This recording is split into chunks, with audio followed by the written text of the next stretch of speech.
So what is up guys, Kuya Snowden is back at it again with another video here at Snowden Gaming. The one and only, wala nang iba. Snowden Gaming lang sa kalam. Joke lang na. So ayun guys, I would like to thank you for all your support. No? So I know hindi tayo ganong kalaking channel, pero maraming salamat sa mga taong sumusuporta sa atin and sa mga susuporta pa lang. No?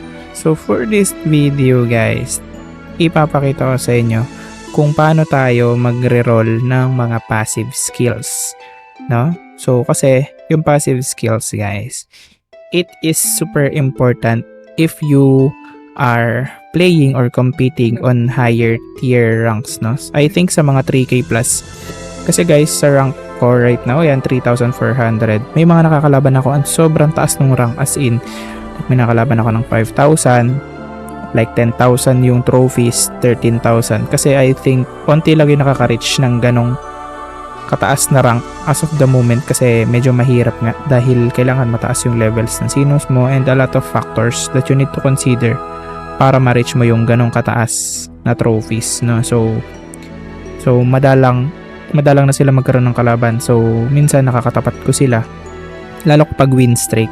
And the one thing na napansin ko with them is yung mga passive skills nila, no? Ang gaganda ng mga passive skills nila, and mostly yung mga passive skills nila consist of additional speed, no, and additional damage against sino, no? So ayun yung madalas na nakikita ko, no? So for this video, magre-roll tayo mga skill card ng skills, mga passive skills ng main lineup natin, which is etong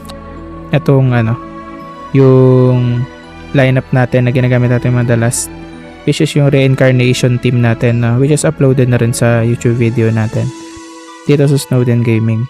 So click nyo lang yung videos natin para makita nyo kung paano natin binil tong team na to, and then balik na lang kayo dito sa video na to kapag tapos nyo na, para if you want to try that build, no? So sabay-sabay tayong gamitin yung build na yan, no? So ano pang hinihintay natin guys, let's go.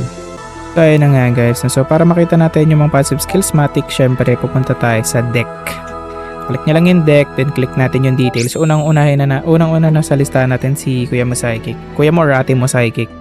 So hindi ko naman alam yung gender nila, so kayo na bahala. So ayun, so nandito sa baba makikita nyo yung reroll. So makikita nyo yung passive natin, meron na tayong accelerator, increases own speed by 30% after the 5th turn. So meron naman tayong guard summon, no? So ito yung gusto kong ma-reroll kasi madalang ko naman yan magamit. Summon units HP will increase, no? So hindi naman tayo nagamit ngayon ng summon, so I want to reroll that, no? Reroll natin yan. Click nyo lang yung reroll guys. So makikita nyo na dito i-reroll, pipili ka ng passive skill mo na gusto mong i-reroll. So in my part, itong guard summon yung gusto ko. So worth 160 U-coin, i-reroll natin siya, no? And meron din ditong reroll count reset, no? So babalik siya sa 80. So gagamit ka lang ng G-coin, no? So cancel muna natin, pwede pa yung 160. Later tayo mag-reroll count reset. So kailangan natin yan. So dito natin ginagamit yung G-coin natin pang reset, kasi every time na nagre-reroll tayo ng passive skill, tumataas yung value niyan kung magkano yung U-coin yung gagastusin mo. No, so kung marami kayong naipon na U-coin, medyo masakit yun. So maganda i-reroll count reset nyo rin siya. I think after 3 na reroll or 4, pwede na. So ayun, confirm natin muna to. Sana maganda. Okay, nakalagay dito, when attack multiple times in turn. Okay, so I think ito, battle sense, no? So kapag na-attack daw tayo multiple times, or damage increased psychic. So ito na lang para makunat tayo, pero hindi pa rin tayo yung main na gusto natin makuha. So pwede pa natin yung i-roll. So makikita nyo 320 na to, pwede na natin yan. For me, pwede ko nang i-reset yan. So reset natin yan para maging 80 lang ulit siya. So yung battle sense, ano natin,